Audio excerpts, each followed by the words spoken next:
First, notice three comments. One, the propaganda model has a certain prior plausibility to it.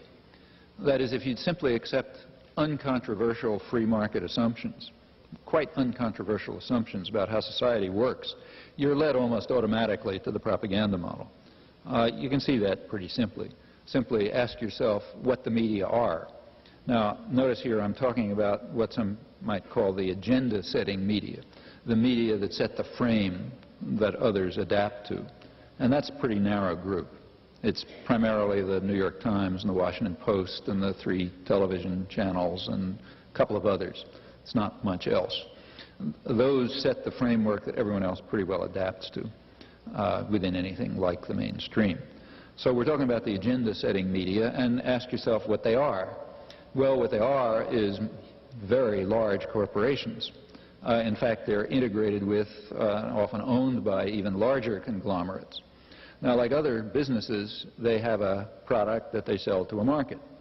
The market is advertisers, other businesses, and the product is audiences. The media don't finance themselves on their audiences. In fact, the audiences are usually a loss. The more you subscribe, the more the newspaper loses money, and of course the television set, you know, they make anything when you turn it on. They make their money from advertisers. Advertising rates go up if you have the right kind of audience. Incidentally, a relatively privileged audience raises advertising rates. So what the media are, just as an institution, is major corporations selling relatively privileged audiences to other businesses. Well, what would you expect to come out of such a system? You'd expect to come out something that reflects the interests of the sellers, the buyers, and the product. Wouldn't be very surprising. In fact, it would be amazing if it weren't true. Quite apart from that, there are many other things pressing in the same direction. There are, after all, centers of power in the society, the state, you know, the corporate sector, others, and they can impose punishments if things go wrong and offer rewards if things go right. You gain by adapting to them. It's less costly, and so on. Furthermore, the top managerial positions in the media, editors and columnists and so on, if you make it into those positions, you're part of the privileged elite, part of the very top, in fact. That's where your associations are, and your perceptions, and your friends, and the people you play golf with, and everything else. And it wouldn't be very surprising, again, if you reflected the same interests.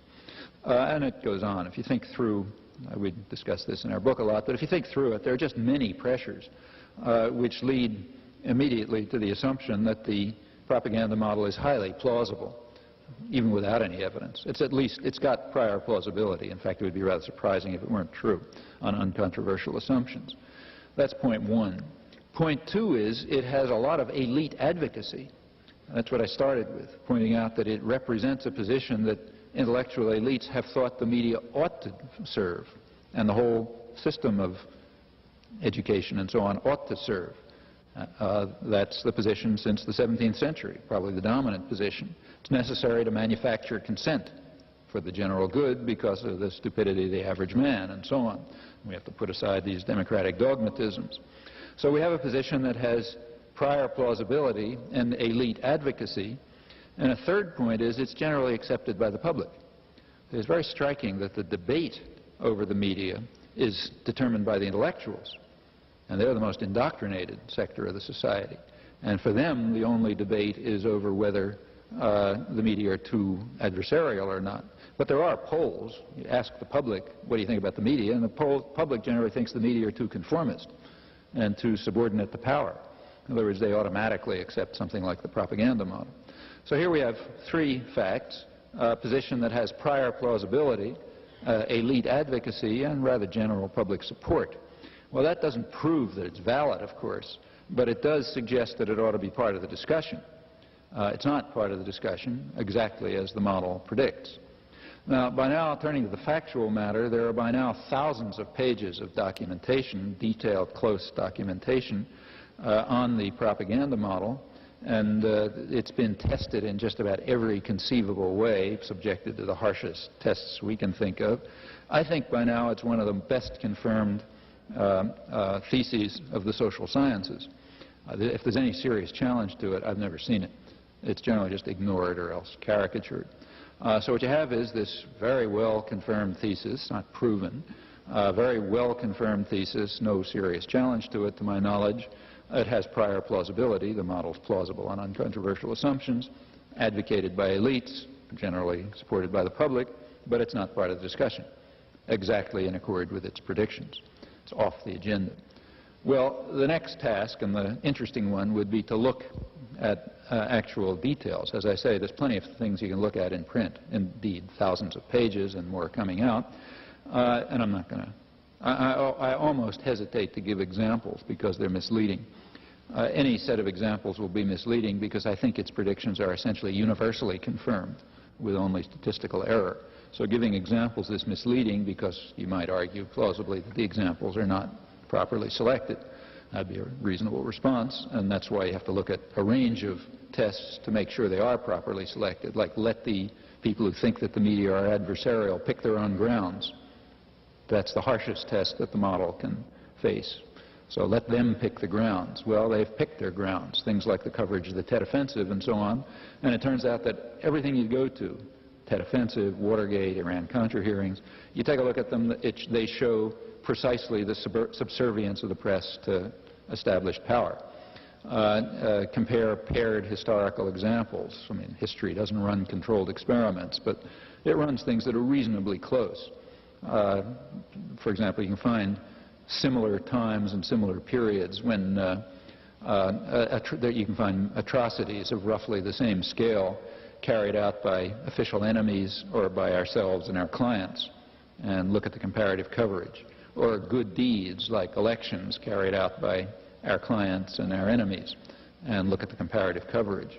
All of these tests, and in fact every other one we've ever been able to concoct, leads to the same conclusion. The propaganda model is quite valid as a very good first approximation to the way the media function. Just to give a few examples, and I stress again they're misleading because they're few, take, say, the question of freedom of press. I pick it because it's obviously a matter that the press is naturally much concerned about. And in fact, the press has been very much concerned about freedom of the press in the last decade. Let's just keep to the last decade. In the last decade, there's been plenty of material in the press about freedom of the press, mainly in Latin America. And ask your friends to name one newspaper in Latin America that has raised freedom of press issues. Which newspaper in Latin America has been suppressed unfairly by a state, and therefore we have to defend it? Well, 99 people out of 100 will name La Prensa in Nicaragua. And the reason they'll name it is because there's been massive coverage of the tribulations of La Prensa in Nicaragua. There was a study in Harper's Magazine by Francisco Goldman, a media analyst, who found that the New York Times alone was giving something like 5 references a month. That's more than 1 a week to the tribulations of La Prensa in Nicaragua. That's probably more coverage than all freedom of the press issues throughout the rest of the world combined. Probably much more, in fact. Well, that's an interesting choice.